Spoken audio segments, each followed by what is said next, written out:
totally different. Finance Minister Nhlanhla Nene has announced the terms of reference and details of the independent panel of experts to consider and review the current list of VAT Zero Rated items. This follows his announcement in March that he would appoint the panel under the Davis Tax Committee. The panel's mandate is to review the current list of VAT Zero Rated items and also consider the most effective way to mitigate the impact of the increase in VAT rate on the poor as well as the low-income households. Ismail Momoniat is Deputy Director General for Tax and Financial Sector Policy within the National Treasury, and he joins us this morning. Good morning to you. Thank you so much for coming through. Good morning, Palesa, and to the viewers. Thank you so much. This is a very important discussion that we are about to have, more so because it affects the ordinary people on the ground. But just before we look at the details regarding this panel, let's start with the people that I referred to, the millions of South Africans who had no say whatsoever on what's been decided on their favorite food. First up, should there be a massive, perhaps, consultation in addition, maybe include some important departments like your Department of Health with a zero rating issue on VAT? Yes, Palesa. Look, when government comes up with proposals, firstly, it goes through Cabinet. So the budget is the outcome of a process in Cabinet where all ministers are involved, including the Minister of Health.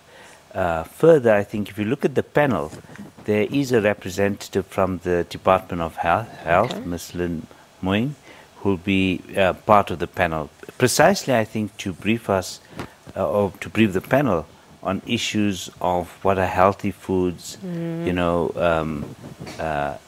over and above, I think, looking at the patterns of what poor households actually consume. And really, why do you think there's a need to review the list, and what outcomes are we likely to see? I mean, we do know that there was a huge outcry on VAT recently, but why the need to look at the list itself?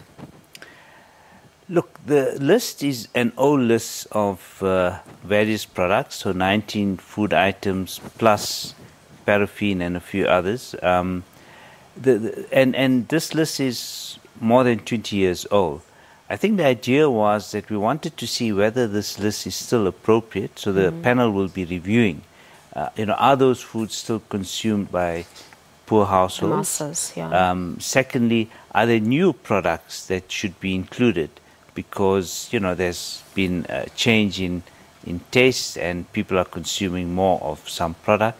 And remember, even with technology, there's many products that are available today that may not have been so readily available 20 years ago, like soya products or...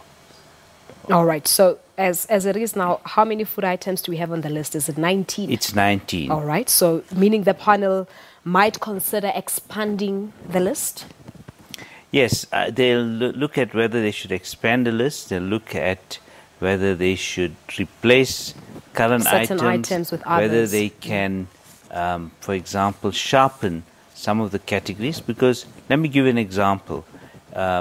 You have fruit that's zero rated. Now you find that poor households tend to buy more of apples, oranges, bananas, the more common fruits, okay, and don't buy, for example, kiwi fruit, okay. And so they'll be looking at, per item, I would imagine they would look at what's consumed mainly by poor households, what's consumed by higher income households. At the end of the day, the proposal that they have, because every item you put in means that there's less revenue that will come to the state, and there is a fiscal framework, and that if there's a revenue shortfall, it needs to be replaced in some way. So they've got to operate within the fiscal framework. Yeah.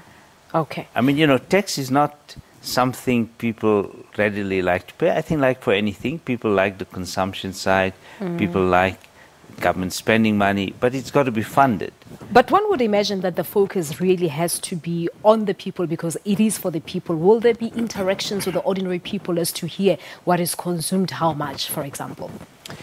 Absolutely. I mean, the panel is going to take public submissions. Okay. Look, on the one hand, they get informed by, for example, surveys that Stats South Africa conducts on what households eat. and that will help to identify products. Obviously, they'll hear from households, but look, households tend to know just what maybe they prefer. I think one needs to look at research that's been conducted, or like I said, surveys that have been conducted, and they'll try and analyze all the information and come up with a list that will best mitigate the impact of the tax increase on poor and low-income households. So the submissions, will they also be made orally? Or you do not know as look, it's up to the committee how they take submissions. I think preferably they should be written, but to the extent that there's any difficulties with writing, I'm sure they'll take other forms. But you do get people in deepest rural areas who cannot read or write. Hence I was asking, and they are the mostly affected parties with this VAT. But thank you so much. We have to leave it at that. Thank you so much for coming through. It's a pleasure. Thanks to Ismail Momoniat, who's a Deputy Director General within the National Treasury, dealing with tax and financial sector policy, talking to us about this panel. All right.